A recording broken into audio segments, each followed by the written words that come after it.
God Valley has concluded. Was it everything you expected it to be? Now, seriously, be honest, because this was the flashback right here. I mean, we could all make jokes about this being Loki's flashback or Harald's flashback. Pretty funny. But we all know this is Rox's flashback, right? Like, we're all in agreement on that one. Okay, yeah. Rox's flashback with God Valley. I think there was a few more things I would have expected from God Valley that we didn't actually get.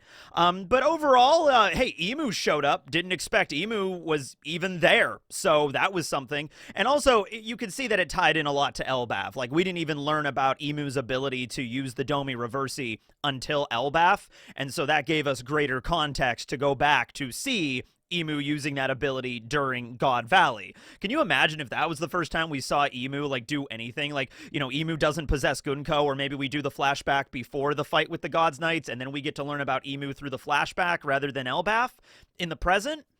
Maybe that might have worked too. I'm not really sure. But yeah, a lot of crazy stuff went down. Personally, I thought there was going to be, there was a giant dragon. I was going to say there should have been more dragons at God Valley. No, we already had one. Leprechauns. I was expecting a leprechaun to show up at some point, and that didn't happen. Arc ruined. Okay.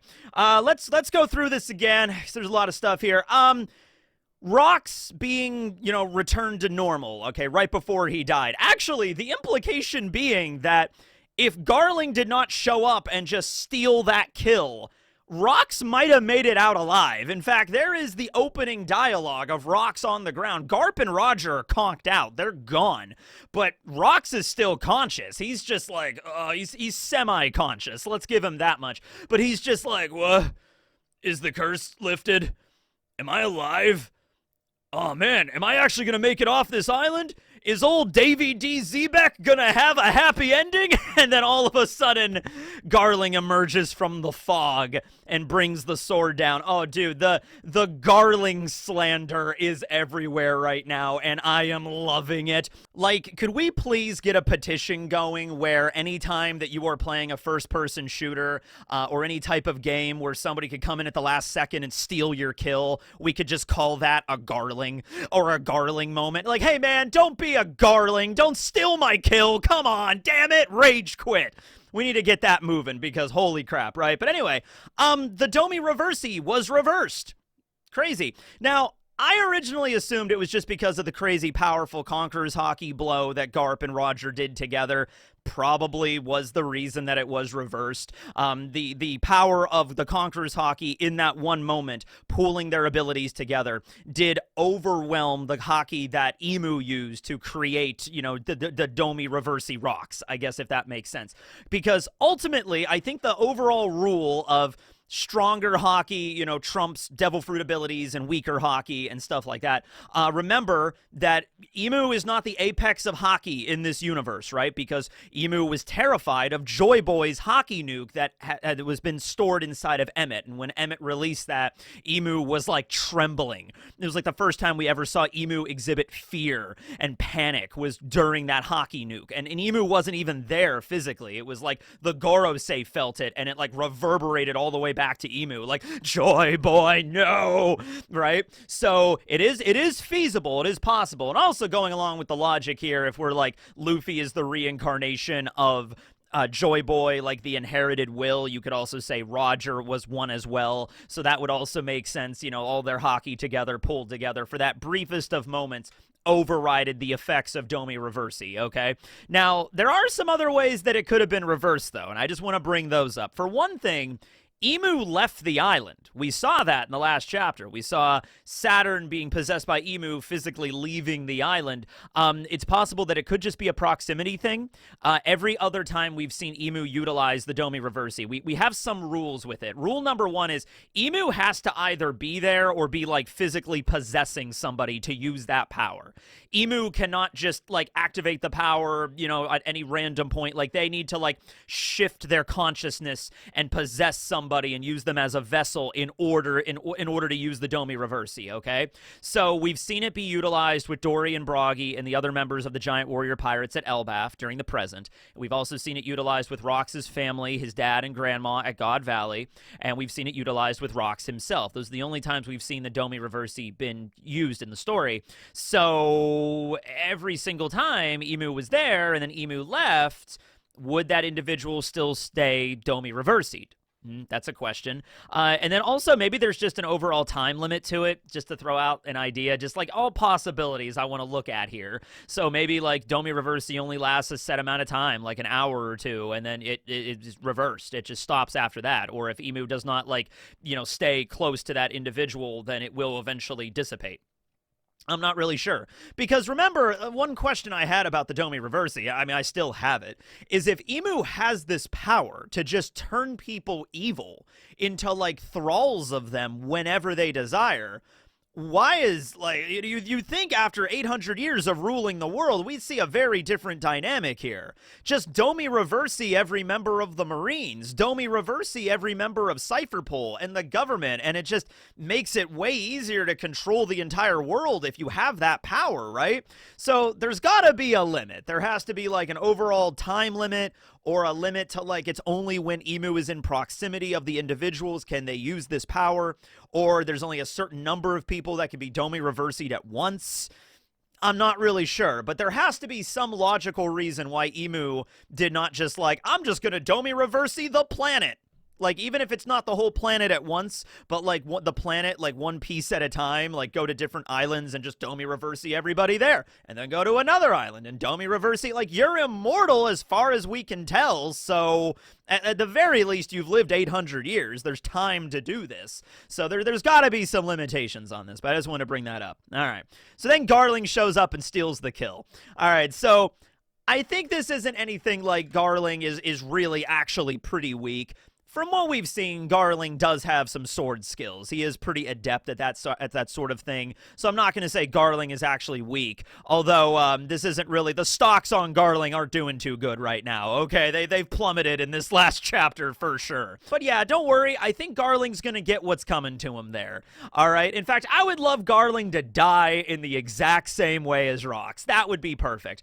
Who's going to face off against Garling in the final arc? I mean, Shanks, his son, that makes the most sense. It would be crazy if Shanks and Garling had this fight, and then Garling, old man Garling, was on the ground, and we were so sure he died. I don't know, it looks like he got his head cut off, or something, it was actually going to stick, and then he's regenerating. Maybe his entire, upper half of his body got obliterated by Shanks' Kamusari or something. And then it's oh man, Garling's dead. But then... At the end of the chapter, we see old man Garling's body beginning to reform. Oh no, he's actually going to make it out alive. And even Garling is thinking, I did it, I survived, I'm getting out of here. And then at the last minute, he looks up, and I don't know, Blackbeard is there or something Zay ha ha ha ha! Boom! And then that's how Garling dies. That'd be cool. I also would like to amend something I referred to as when Whitebeard was talking to Shanks, that Garling might have been the one to leave the scar on Whitebeard. And then Whitebeard was oh, just looking at your face makes me remember that bastard, you know? And so I assumed it was Garling, because Garling is more of Whitebeard's generation, they would have fought at God Valley, although we didn't see that at God Valley. So it is probably Shamrock. I'm going to just ignore Garling for right now. I think it's kind of okay if we all do. And we look at maybe Shamrock being the one that fought against Whitebeard at one point. This would have been much later after God Valley, and that way he was the one that gave Whitebeard the scar, and it also just logically makes more sense, you know, the fact that they are twins, and so the fact that Whitebeard is talking about Shanks oh, I'm looking at your face, I remember that time I fought against your brother, you know, so, you know, there's something there, Okay, so, one thing I completely didn't even reference in the review was when God Valley ended, you know, we get that big double-page spread and the narrator comes on and all that stuff. Couple of things in that panel. The most prominent thing is right smack dab in the center of that panel, the island disappears, and then a giant, rift in the clouds appear, and then lightning branches off. And to the point where even the narrator brings that up. That's not there just for, aesthetic. The narrator specifically mentions, after a brief moment of silence, A massive lightning bolt with countless branches split the very sky. It's like, okay, so, I'm just gonna say it. Is that God? I mean, like, we've talked about sun gods, and you could look at Emu as a parallel to, like, Satan or, like, the anti-god or whatever you want to do, but, like, is that God? And also, you know, just because Oda will do this sometimes. Oh, look, there's a little fluffy thing floating. I don't know if you saw it. There was a little fluffy thing on the camera there. Oda will do this sometimes, where he'll set up a premise, and then, like, so example, Eneru pretending to be a god, like, I have the power of the Goro Goro no Mi. I am a lightning god. He genuinely thought that. He wasn't, but wouldn't it be crazy if later on it loops back around? It's like, oh no, there actually is a straight-up god in the One Piece world. And he does command lightning. And he does get involved every now and then. It wasn't Eneru, but it might have been here. You know, we've kind of, like, avoided up until this point in the story. I mean, in the last few arcs, ever since the Sun God idea has been, you know, revealed at Wano, and Who's Who mentioned it, we haven't really mentioned about, like, gods, like, intervening, or there was, like, a pantheon or anything like that. They've been mentioned every now and then, like the Umibozus, like the sea gods and everything like that. Eneru, of course, Skypiea being the most notable example. But, like, recently, we've been talking about gods and devils and things and angels and demons a lot more, right? So that might have been actual God there. And also, there's no explanation on how God Valley just sunk, just, like, folded into itself, like the fall of the House of Usher or some bullshit, right? Like, it's similar to the effects of, like, when Leloucia disappeared with the sky laser, you know, that was powered by the Mother Flame. But it wasn't the same thing. It wasn't the Mother Flame. It wasn't a giant laser out of the sky. God Valley literally just swoop. Now, maybe you could say that, like, there was, like, maybe God Valley was, like, a volcano, and maybe there's, like, a big caldera underneath it or something, or a big cavern or something, and the whole island from all the crazy battles that occurred there, and all the shockwaves and earthquakes, and both mountains collapsing. It just fell into, like, a crevasse or something in the ocean. I mean, maybe. I'm not a geologist. I don't know earth science that much, but, like, maybe that's possible. Or maybe it could be, like, literal divine wrath. Literal divine wrath of a vengeful god that's just, like really pissed off on what happened at God Valley. Like, God was up there watching this whole thing and was like, oh man, this pissed me off. Boom! And just, like, I banish you, you know, like, I don't know, man. At this point in the story, we're at chapter 1166, for God's sake. I don't know where this is going, but the island sunk into itself, and then a giant lightning storm. And I understand that usually when really powerful characters that have hockey get together and, you know, it rips the sky apart. We saw that with Shanks and Whitebeard when they clashed, and we saw that with Luffy and Kaido at Wano. But, like, this is after the battle. This is after the battle. Roger, Garp, and they're all unconscious at this point. So the fact that this rift in the sky occurs after the fact seems to imply there's something else going on here, right? Okay, hey everybody, editing teching here with an idea. I didn't realize this until just now, but the countless lightning strikes, at the very least, have a symbolic representation of all of the different characters branching out and, you know, making their own stories for themselves. The narrator even says this, right? You know, you have Garp and Roger and Whitebeard and Big Mom and Kaido and Shanks and all these people in this panel with the lightning. So it's, like, symbolic that this big lightning strike branches out. It's all these different stories. This was the nexus point, the start of this, and it goes out from there. However, the island still did sink into itself, and then the sky literally did rift apart with this giant lightning strike. So you could have it be both. You could have it be a symbolic representation of the journeys of these characters, and also, oh my god, God is pissed, or something. You could have that too. One other thing I saw somebody mentioning, we do see a brief shot of Teach in this double page, and we also see an arm around him, which would be his mother, Eris. There's handcuffs on Eris. And so somebody brought up, like, wait, does that mean they're in prison somewhere? I assumed that was from the, you know, when they were imprisoned at God Valley, they had, like, handcuffs on, and they escaped. So we don't actually know where Eris and Teach ended up. I would assume the Sorbet Kingdom, because Kuma can only send people to places that, you know, he's already been before. But I will mention that with all of these different panels in this double page, we see a background for every single one of them. We see one for Garp, Roger, Whitebeard, Big Mom, Kaido, Dragon, Shanks, Kuma, Ginny, Domi and Ivankov, but we do not see a background for Eris and Teach. It's just a whited out background. Okay, so they maybe ended up in Sorbet, or maybe they ended up in somewhere else and were captured. I'm not really sure on where their story is going from here, but I wanted to bring that up. All right, so we have the scene where Baby Shanks is found in a treasure chest. That pretty much stays the same. You know, they have Baby Shanks now. It's also important to mention that Shakky and Gloriosa are now part of the crew. So for right now, by the time Ed War rolls around, which is around 27 years ago, and even before that, when the Roger crew, we see them a little bit in the flashback with Odin. Because remember when Odin joins Whitebeard's crew, we also see Roger beating up those Marines, and he's like, bring Sengoku or Garp if you're going to bring somebody, right? That was also around 30 years ago, and they were not there either. So at some point, they're going to leave. Shakky's going to go and set up her bar again at Sabaody, so there's going to be a story there, and then Gloriosa's going to leave at some point. But this is not going to be for much later. Like, her story, there's a gap here with Gloriosa's story, because she will eventually be the one to find Boa and her sisters in the cracks of the Red Line after Fisher Tiger's raid on Marijois, after he frees all the slaves. But that is not until, like, I think it's like 11 or 12 years before the current story. And this is 38 years ago for God Vows. So that's not going to be for, like, over 20 years that Gloriosa is going to find the Boa siblings, bring them back to Amazon Lily, and then become Elder Neon. So there's like a 20-year, you know, like mystery here that she wasn't there when they found Laughtail. She wasn't there during when Odin joined, and she wasn't there during Ed War. So it had to have been before all of that she left. There's a story there. We'll just have to wait to see it. Then we get the scene with Sengoku and Garp. All right, and I just want to say this thing, because a lot of people have brought, because I was, you know, going really heavy about this in the review. I'm just like, Sengoku's attitude here, and this is the official Viz translation. I'll just read it again. The world government and the Navy are both massive organizations. If you include the members of all the militaries, there are tens of millions of soldiers across the world, and it's impossible to be completely aware of what every last one of them is doing. So when I notice that the upper management is doing something insane, I just look the other way. That was Sengoku's logic, and then immediately Garp starts beating the shit out of him, right? First of all, I just want to bring up something, like, I don't know, once again, but, like, this logic doesn't make any sense to me.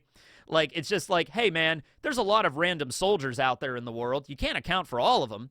So when the upper management does something, I just look the other way. I'm like, upper management is different from other soldiers. Like, listen, there's a lot of corrupt soldiers and Marines in the world. Like, we've already established that, right? But there is a difference between, like, let's say Full Body, who is a little bit of a corrupt asshole Marine way back at East Blue. There's a difference between him being a corrupt piece of shit and the people you're taking orders from being corrupt pieces of shit. You know what I mean? Like, there's a difference there.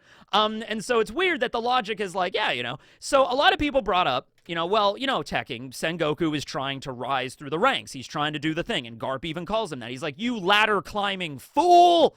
You know, so Sengoku is a vice admiral, and he says, you know, we're barking at the bottom of a cliff, Garp. There's nothing we can do.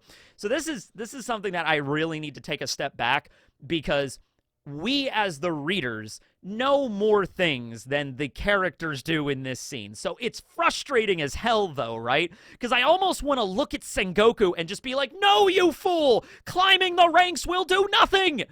Nothing! It's happened before. People have tried. It doesn't matter if you become admiral. Not gonna change shit. It doesn't matter if you become fleet admiral. Not gonna change shit. You could even become commander-in-chief of the entire freaking, like, forces of the Marines and Cypherpole and the Warlords. That's also not gonna change shit! All right, the only people that really control everything is the Shadow Ruler over the entire world. So Sengoku obviously doesn't know that, right? He doesn't know that that is the case. He and probably a lot of other Marines have the same basic idea. Kizaru did as well. Akainu as well. They just, like, you know, Fujitora is a little different. Fujitora, I think, his story is going to go a completely different direction. But a lot of the other admirals are looking at this, and they're just like, hey, there's a lot of corruption in the world. Well, I guess the only way for us to change that is to climb the ranks and eventually get power so we can change it. And then that's sort of the trap where it's like, even if you become fleet admiral, which Sengoku does do, You ultimately can't change anything. You could change stuff in the Marines a little bit, but you can't change anything on the grander scheme of things, like slavery and stuff like that. That you cannot change that as the fleet admiral of the Marines, right? So it's one of those things where Sengoku does not have access to all of that information that we do, and we have like this bird's eye view of the entire story, and we can look at it and be like, no, I'm sure Sengoku and Akainu are also not the first people to think that. I'm sure Kong might have been rising through the ranks, and he might have been like, man, there's a lot of corruption in the world. I'm going to become fleet admiral and I'm going to change it. So yeah, I'm just, it's the situation there where I disagree with Sengoku vehemently. So does Garp. But the reason that it's like so frustrating is because we have access to more information than he does. But still, the logic is a little faulty here, because it really just comes down to the logic of Sengoku's like, hey, I could just look the other way if the upper management is doing something insane. Like, okay, Sengoku, so if the upper management comes to you and orders you to go kill a bunch of civilians on an island, are you just going to be like, well, they order some insane things sometimes, but hey, I could just look the other way? That is not the right logic to do that, no. And so Garp gets pissed at him, and he beats the shit out of him, and Sengoku fights back, and he's just like, Garp is like, if you turn out like them, I'm going to straight up kill you myself. And then Sengoku's like, oh, all right, well, thanks for being a good friend. Like, all right, whatever. And we see eventually what happens with Sengoku. He becomes fleet admiral, and yeah, where that goes. Let's see. Rocks in the Galleria Giants. I didn't really reference that too much. Okay, so Rocks specifically says here to Loki, he says in this flashback, listen to this, Loki. Slumbering somewhere out there in the world are a bunch of incredible destroyers named the Galleria Giants or Galleila Giants. It's a reference to the Galleila, right? That's the reference. And we see them during Punk Hazard. When Nami and Chopper are running through that frozen room inside of Punk Hazard, like that big freezer, they're a bunch of frozen giants. Those are the Galleila Giants. It's so crazy. Oda, this might be some endgame level shit that Oda just revealed casually, like, over like 15 years ago or something, and it's just like, oh yeah, here you go. This by the way, just a really quick end game thing. Don't worry about it for right now. When Nami and Chopper were running through it, but it's like, yeah, the only person that can control the Galleila Giants is your old man. Now we know Harald is dead in the present story, but Loki's his son. So I think that's also a way of saying that Loki is the only one that can rouse the Galleila Giants from their slumber and have them fight alongside everybody. They're definitely going to need some giant firepower for the final war against Emu. And these Galleila Giants, they might have probably been the ones that actually built the first Pluton at Water 7, right? Like the original inhabitants of that place, and they built that thing, and they, like, world-destroying super weapon, and then the government found them and then defeated them and then froze them in a giant block of ice. Might have been one of the previous users of the Hiya Nomi. Remember that, yes, all of Punk Hazard, half of Punk Hazard was frozen and half of it was molten because of Akainu and Aokiji's fight. But the Galleila Giants would have been there well before that, well before Aokiji and Akainu were even born, back when Punk Hazard was actually like a verdant rainforest, essentially. Then Caesar's weapon, Caesar detonated the weapon, blew everything up into a wasteland, and then Aokiji and Akainu fought there, turning it into what it looks like now, okay? So, on that island, long before Vegapunk, long before the big explosion and everything like that, these giants were stored there and were slumbering and were frozen. So there you go. Probably a previous user of Aokiji's fruit. Right. So I think Loki, this is why I don't think Loki's going to join the Straw Hats or anything like that. I know Luffy asked him to join and Loki refused, and not the first person to refuse joining the Straw Hats, and then they eventually end up doing. But I think Loki is going to have his own adventure after this. He's got to go all the way back to Punk Hazard to find these Galleila Giants, probably, and then there's the whole thing with Mosa as like a side arc, if that's not going to be addressed by the end of Elbaf. So Loki is going to play a pivotal role in the final battle. It's just that he's not going to be able to travel with the Straw Hats immediately after Elbaf, right? Kind of something similar with Yamato, I'm going to assume. Just Oda setting up these allies that are going to show up during this final war. Like Yamato and all the Scabbards show up, and then Ulti and Page One are also there. And then, boom, Loki's going to show up with the Galleila Giants, like, let's go! Like, it's going to be something like that. It's going to be a cool double-page spread, I'm sure. By the way, one more thing I wanted to bring up here. So, Rox and Loki are having this conversation with Nika, the sun god, right? And, of course, Loki talks about the sun god as like, oh, he was a person that world with laughter. That's referencing the first age. You know, there's different references to this sun god in every single one of the ages. Sometimes he destroys the world, sometimes he brings hope and liberation, and sometimes he's more of just a laughter trickster god like Loki or something. Not Loki here, but Loki from, you know, actual Norse mythology, right? So it seems like in every single age there's a different sun god, okay? But it's interesting because we know that Rox is the descendant of Davy D. Jones, okay? And so he's Davy D. Zebek, right? And we know Luffy carries on the will of Joy Boy. And so we also have this whole idea with the promises that are being, you know, kept through the poneglyphs, right? Like, so there's different representatives of, like, these different characters all throughout the ages. Like, you had Joy Boy and Davy Jones and the original Poseidon back during the Void Century, right?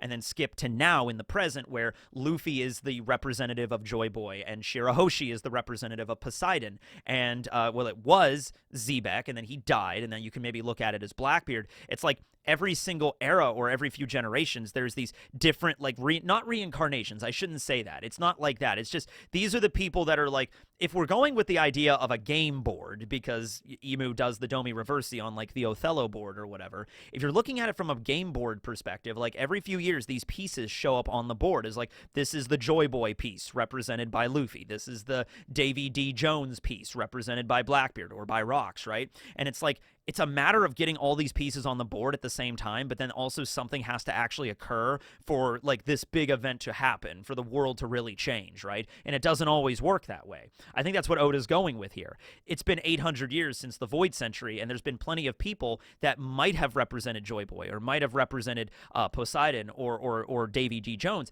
It's just they've never come into contact with one another, or maybe they died before they had the opportunity to, like Roger did. So it's that thing. It's just like, no, this has been attempted before, like maybe dozens of times throughout the last 800 years. It's just that this is the story. One Piece, as we are reading it right now, is the story when it finally happens. There we go, right? So just wanted to mention that there.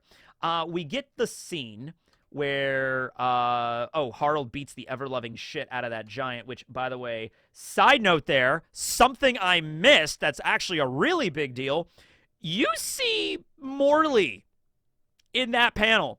I thought it was only the one giant that was stomping around on that island and was like, you know, oh, hey, I'm going to steal from you humans because I'm a giant and I'm big. Whoa. And then Harald shows up and beats the shit out of that one giant. No, there's another giant there, probably like all part of like a giant like group, like a pirate group that were ravaging. And Harald beats the crap out of all of them while he's like shouting from the heavens, like, we're peaceful. Bam, bam. And the whole townspeople are like, ah.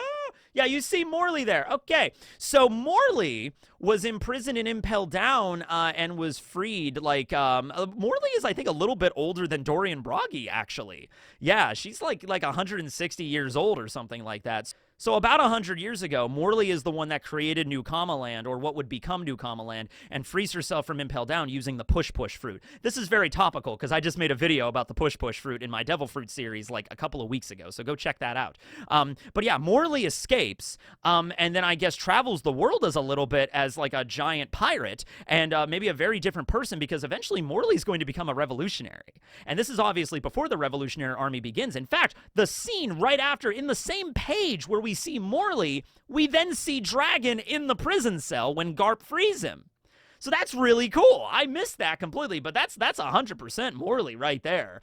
There's no reason to say like, oh, that's Morley's father or something. Like, no, Morley is alive at this point and is freed from Impel Down and eventually has a change of heart and becomes a Revolutionary Army general. Okay, so now we see Dragon and Garp. Now, I just want to say, I really love this scene as is. All right, I don't think I went really into detail enough in the review how much I really did just love the back and forth of this scene of Garp being like, here's, you know, it's like, hey, no, it was Dragon that opens up the conversation. Dragon says, I'm quitting the Navy, and Garp is like, I know.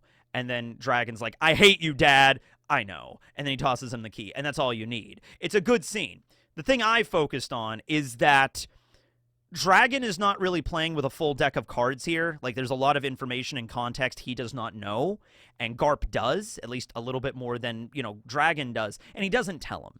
And I'm like, talk to your son, Garp. Talk to your son, please. Communicate. And, you know, a lot of people came up with some good ideas of like, well, maybe Garp doesn't want to tell Dragon this because Garp wants Dragon to leave the Marines. He wants to be the one like, okay, I'm not going to be the one to change anything. I'm not going to, like, Garp cannot leave the Marines. So maybe his son, you know, he's like, I need to, you know, basically he's like, yeah, it's okay if you hate me. Go out in the world and forge your own path. And maybe that path will be the one that does ultimately change things for the better, right? There's also concerns about, like, Garp knows a lot of shit that he probably shouldn't. Telling his son about that, too, might put a target on his back. Maybe he doesn't want to do that. I don't know. The idea that maybe he could have told everything right there to Dragon. I mean, like I said in the review, Dragon was so hot-headed at that point. He was so pissed off by everything. He's not thinking super straight. He probably wouldn't even have listened to Garp. If Garp tried to sit down and explain the whole story, Dragon wouldn't have listened. I understand that. But, you know, maybe telling the story and then later on he could figure it out. I don't know, Garp could have probably written a letter or something, right? Garp could have probably, like, written a little bit of letter, but then Dragon probably would have ripped the damn thing up. Like, I don't want to listen to you, Dad. It's just like, okay, I get it. It's tough. It's tough to talk to your kid. You know, I get it. But it's a good scene. I just wanted to say that. It's like a very brief panel of just Dragon being like, I'm leaving the Marines. I hate you, Dad. And Garp kind of accepts both of those things on face value. And he's like, yep, no arguments here. Here's the key. All right, there you go. And then that's what begins Dragon's story. And remember, just like how when we had Odin's flashback, we focused a little bit on Whitebeard and a little bit on Roger as key characters, they were not the focus of the flashback. Dragon is not the focus of this flashback at all. In fact, if you really want to be technical here, Loki is the main focus of this flashback, reminiscing about Harald's perspective, going into Rox's perspective, going on a little detour about Shakky into God Valley, and then Dragon is like a bit player there, if anything. Dragon is like a fourth or fifth rung down on like the main focus of this flashback. We will get Dragon's flashback at some point where he is the main character, where it is his main perspective. We will get that at some point, and we will learn probably a little bit more about how Dragon felt about God Valley and how he joined the Marines, and then after God Valley and what he did immediately after leaving the Marines. Who was Dragon's first ally? I wonder. Like, who was the first person in the Revolutionary Army that Dragon bumped into? It would have had to have been Ivankov. Ivankov leaves the Sorbet Kingdom to go back to Kamabaka. Maybe as Dragon is escaping the detention center in the Marines at Navy HQ, and Ivankov is leaving to go back to Kamabaka. Navy HQ's in the Grand Line. Kamabaka's in the Grand Line. Maybe they bump into each other along the way. And it's like, oh, sorry, didn't mean to bump into your ship. The sailing skill is new. I haven't really gotten the hang of it yet. And then Ivankov's like, yeah, no worries about it. I'm just, hey, do you have the directions to Kamabaka? I'm heading there right now. That's where I live. And Dragon's like, nah, I'm sorry, I don't. I'm just kind of reevaluating my life right now. It's been really crazy ever since this God Valley thing. You were on God Valley? Hee-haw! I was on God Valley. And Ivankov and Dragon just start having a conversation, and they eventually arrive at the conclusion, like, do you want to start a revolutionary army? And Dragon's like, hell yeah, I do! And just like, that's the beginning of it. Like, you know, they call it the Freedom Fighters. Do you want to start the Freedom Fighters? Oh, yeah, let's do it, man! And just like, there you go. That's the beginning of the Revolutionary Army. Okay. Anywho, that's funny. Okay, so then I think we just have the end here. Yeah, we have the last scene of the chapter. You know where this is going. Okay. Harald rolls up to Marine HQ, begins to bow, rip off his horns, and say that I will do anything if it means to atone for the sins the Giants have committed. Even if I must be a slave, so be it! End of chapter. All right. Harald, I've said this before. I admire your dedication. You are extraordinarily dedicated to make Elbaf a better place. You want the Giants to stop giving up warfare. You want the world to trust you. You want the world to understand that Giants can change and they can be, you know, peaceful and you could help everybody. You get this and you want this, and your people see it in you as well. There are still some Giants out in the world that are not allied with Elbaf that do wrongdoings, and we already saw that in this chapter. Okay, I get it. You have a good goal. You are entirely misguided on where this is going, though, right? showing up and demanding, like, yeah, I know the government has slavery, so already that should kind of tip you off a little bit there. But like, hey, the government has slavery. I'll be a slave if I need to save my country. I get it. I see what you're doing there, but Harald, I think you're saying things without actually realizing the whole ramifications of this. I just want you to imagine this for a moment, okay? What if Emu walks out and is like, okay, you'll be a slave if it means that we accept you into the world government. Okay. And so Emu makes Harald a slave, puts like the exploding collar around him and totes him around like every other slave the Celestial Dragons keep. What do you think that's going to imply for Elbaf? Do you think that the rest of Elbaf is just going to live free, or do you think that since they already have their king as a slave, they're going to also enslave the rest of Elbaf? Because I don't think Harald wants the rest of Elbaf to be enslaved. But if you as the king are debasing yourself to the point where you would allow that, then that's nothing but bad things can descend upon Elbaf after that moment, right? You understand this, right, Harald? I think he does. I think he's just like, he feels like, and a lot of people have pointed out, Harald is just at the end of his rope, right? He just cannot think of anything else to do. So the only option left to him is to mutilate himself and literally demand that, like, I don't care what you got to do with me. I don't care. Whatever price. This is literally a Faustian deal bullshit here. This is literally like him going to Emu and being like, I will do whatever you command of me to receive this thing. Like, Harald, you are effectively damning your people with this deal that you're trying to make, right? Like, okay, even if you don't understand that you might be, you clearly are. So, like, what else could he have done in this situation? Well, how about, first of all, this is just my opinion, first of all, work on the anger problems a little bit, because Harald does have those, okay? Harald gets very passionate. He gets very angry when he sees other giants. Let's look at that one scene where he shows up and beats the shit out of Morley and those other giants, okay? Is there any... And then, by the way, the people are terrified of that, and it shows up in the paper that King Harald is insane and just beating the shit out of giants and leveling towns. Is there any other way that that scene maybe could have played out that might have been more in line with the peaceful nature of Elbaf that you are trying to espouse? I feel like there would be. For example, you see some giants stealing and terrorizing humans on an island. You get word, as the king of Elbaf, Harald gets word that a group of giants are doing some bad things on an island. Okay, get your royal retinue, your royal guard together, you get on a boat, and you sail to the island, and you show up, and you say, hey, I am the king of the giants. I am the king of Elbaf. Put down your arms at once, surrender, and apologize to these humans. Now, I think with just the authority that Harald exhibits and being surrounded by a royal army, these ragtag group of giants like Morley and these other giants, I think they would have probably just fucking surrendered. Like, holy shit, King of the Elbaf is here. Whoa, okay. Sorry about that, right?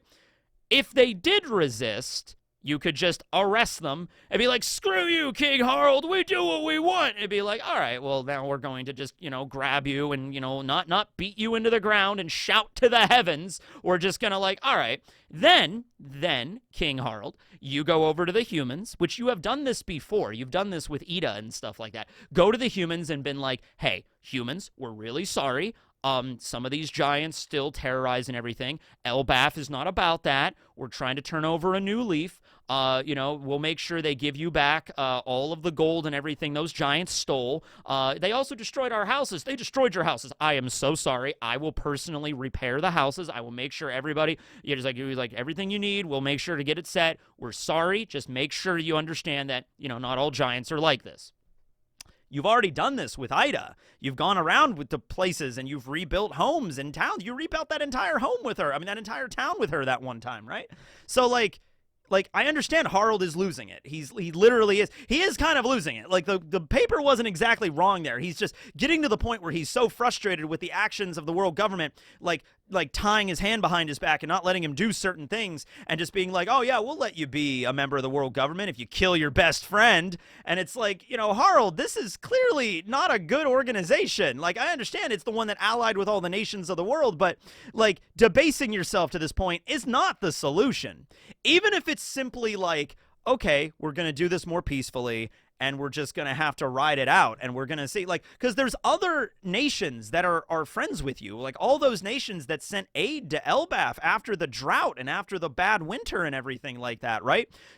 Harald clearly has allies in the international community here that go to Reverie. And I understand it's been a very long time. Like, ever since Harald started this, not exploit, this task, I guess, of trying to get Elbaf to join the world government. I mean, that was like 80, 90 years ago, I think he started trying to do this. And it's now 40 years ago almost. So it's been like 50 years. Now, giants live a lot longer than humans. It's been 50 years. And it really does seem like some progress is made, and then something happens where the government lies about who Harald really is. There was that one time that he noticed a bunch of slaves on a ship of an unallied nation, and that Cypherpole agent was talking to him, and Harald is like, well, I'm gonna wreck your ship and save all the slaves. That was the right thing to do, but of course the government's going to spin it in a way that the giants are crazy and they cannot be trusted, right? So, I don't know, man. I like, whatever the solution is, it isn't this. It is not this. And I'll just leave it at that. Okay? So let me know what you feel down below about all this in the chapter and anything else that I might have missed. It was a really crazy one this week for sure. And we got no break this week. So it's going to follow right up after this. Thanks for watching, everybody. This will be Teching signing out. Later, everyone.